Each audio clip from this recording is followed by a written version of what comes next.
Hello, Algebra 2. How are you all doing? I hope well. So, Thursday and Friday, over these 2 days, we are going to be doing a 2-day review.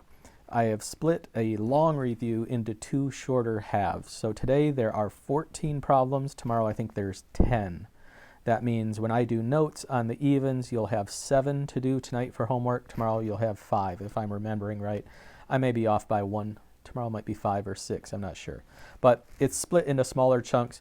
Each one will be a separate assignment, even though they're kind of connected together in the way that I made them. But that's it. Think of Thursday and Friday as 2 separate assignments, each one worth 10 points. Okay, so we're just reviewing about everything that we've covered with logarithms. I think everything except the graphing I've included. So the first few problems are just about rewriting. There's logarithmic form and exponential form. So if I want to take number 2 and rewrite it in exponential form, I need a base, a power, and an answer. The base is 9/5. The power is what's over here on the other side of the equal sign, and then the answer is x. So you're not solving anything, you're just rewriting this.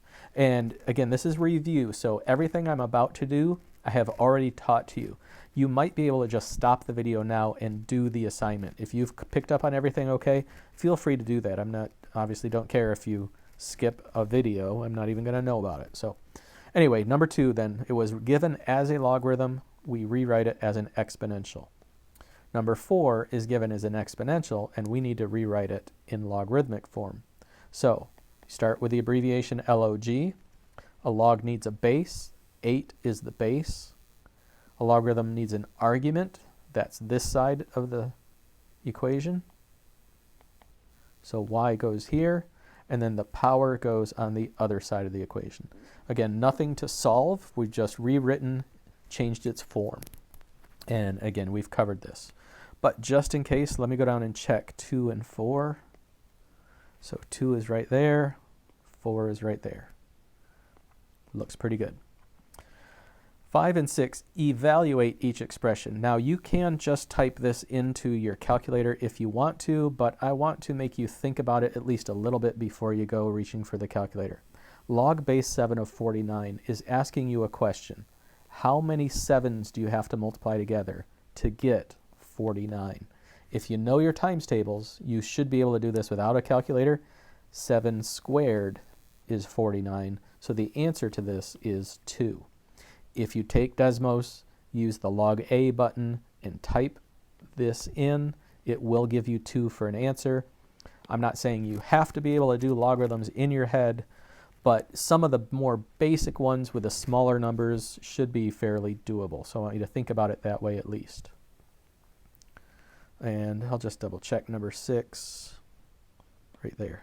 Yeah, right there. Okay. The rest of this paper is expanding and condensing. So we're going to use those rules or properties of logarithms. So to expand this, I focused in on the fact that there's a division here, and I know it's going to separate into 2 logarithms with a minus sign in between them.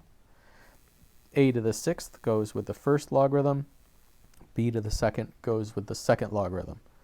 Then we have something called the power property, where if you have a power or an exponent on a logarithm, you can bring it down in front of the logarithm and make it a multiply problem. So 6 times log base 7 of A minus, and then you bring this down, 2 log base 7 of B.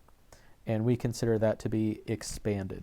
And something I did in my notes I should maybe do here. So the first thing I did here was a quotient property. And then the second thing I did here was a power property. You do not necessarily have to write those steps in when you do your homework. I appreciate it when you do, at least though it shows that you're putting in a little extra effort. So that's great. All right, let me check number 8 real quick. Oops, over here. Yep, 6 log 7a, 2 log base 7b. All right, this next one can be a little tricky. So we have a power property first. This power goes to everything. So it's sort of an order of operations thing. We need to bring this down first.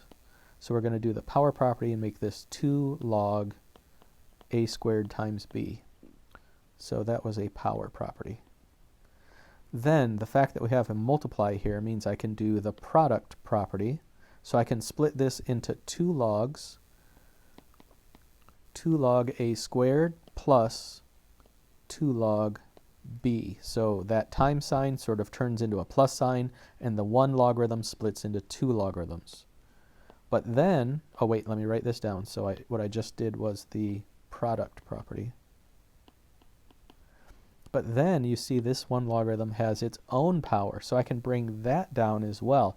So you bring that down, it doesn't go with the other 2 and make it like 22 or something. You multiply them.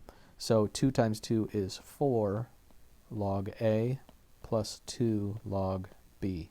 So that this was a 3-step problem, and I did the power property a second time here. So that is expanded number 10 right there. And the last few problems are just the opposite, condense. So the fact that there's a 6 in front of this logarithm means I can bring it up here and make it a power. Same thing for this 6 can come up here. So that was a power property. And then this plus sign tells me that I can condense this into just 1 logarithm, log base 3. And the plus goes with times, so it's 5 to the 6th times 6 to the 6th.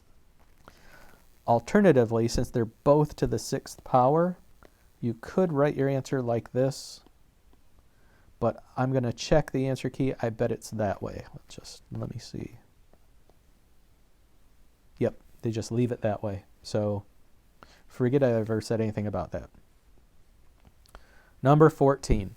Again, numbers in front of logarithms become powers using the power property. So this is going to be log base 6 10 to the 5th minus, and then this would also become a power, log base 6 3 to the 3rd. So that was a power property.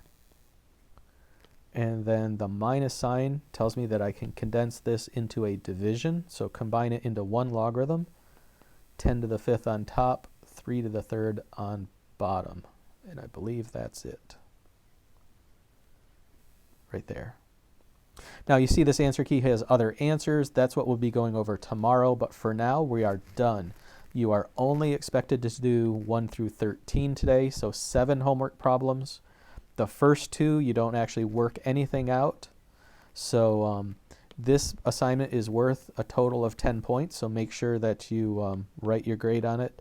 And then tomorrow's assignment will be a continuation of this, but it will count for 10 points in and of itself. So 2 separate assignments. All right, as always, contact me if you have questions, and good luck and hope you are doing well.